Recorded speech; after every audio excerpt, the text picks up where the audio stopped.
Assalamualaikum warahmatullahi wabarakatuh. Halo teman-teman semua, perkenalkan nama aku Jumiatul Farida dengan NIM 2301030200011. Pada kesempatan kali ini aku bakal ngajak kalian buat ngobrol satu isu yang sering banget kita jumpai, bukan cuma di Indonesia tapi juga di dunia global. Kalau kita perhatiin ya, sekarang dunia itu lagi gampang banget terpecah di media sosial. Beda pendapat dikit itu langsung berantem.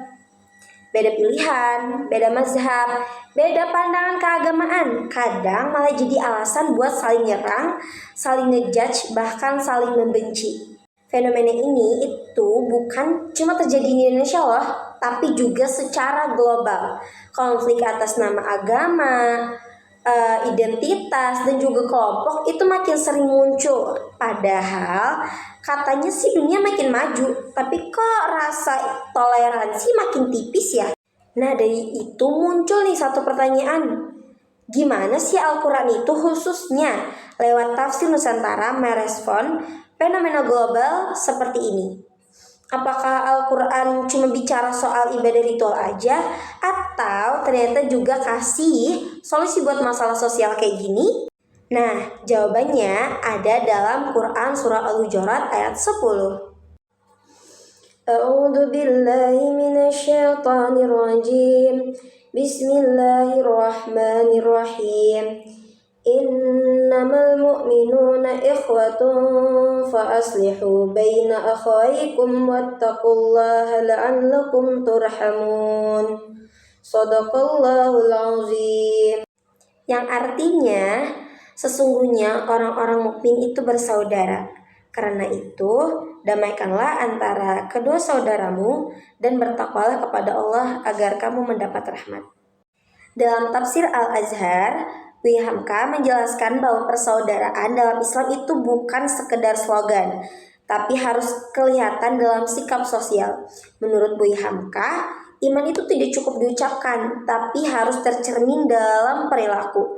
Bagaimana cara kita bersikap adil, tidak mudah memusuhi, dan mau mendamaikan, bukan memperkeruh keadaan. Yang menarik nih, Buya Hamka itu menafsirkan ayat ini dengan sangat kontekstual. Beliau melihat bahwa konflik, perpecahan, dan permusuhan adalah penyakit sosial yang bisa merusak umat, apalagi kalau dibungkus dengan dalil agama. Kalau kita tarik ke konteks global hari ini, tafsir Nusantara itu ngajarin kita bahwa Islam itu tidak datang untuk memperparah konflik dunia, tapi justru hadir sebagai solusi sosial dengan mengedepankan sikap moderat, damai, dan beradab. Jadi, ketika dunia saat ini itu sibuk saling serang karena perbedaan, tafsir Nusantara justru datang mengajak kita untuk jadi penenang, bukan provokator, jadi jembatan, bukan jadi tembok pemisah. Nah, dari sini kita bisa lihat bahwa tafsir Nusantara itu bukan tafsir yang ketinggalan zaman. Justru sebaliknya, tafsir Nusantara sangat relevan untuk menjawab isu-isu global hari ini, terutama soal konflik, toleransi, dan hidup berdampingan. Karena Islam yang hidup di Nusantara adalah Islam yang membumi, ramah, dan penuh hikmah, bukan Islam yang suka marah-marah, apalagi merasa paling benar sendiri.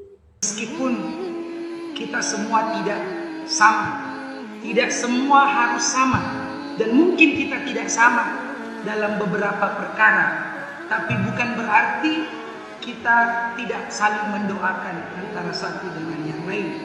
Karena apa? Karena orang beriman itu bersaudara, telah dipersaudarakan oleh Allah Subhanahu wa ta'ala. Innamal mu'minuna ikhwatun. Hanyalah orang-orang beriman itu yang bersaudara dengan persaudaraan yang benar. Maka siapapun di antara ustaz atau ulama atau dai di Indonesia ini, bahkan di luar negeri, kalau misalnya pun kita tidak sama dan berbeda dalam beberapa perkara, bukan berarti kita saling membenci, tapi harus saling mendoakan. Sekian video dari aku, semoga bermanfaat dan bisa jadi bahan refleksi untuk kita semua. Assalamualaikum warahmatullahi wabarakatuh. Bye-bye.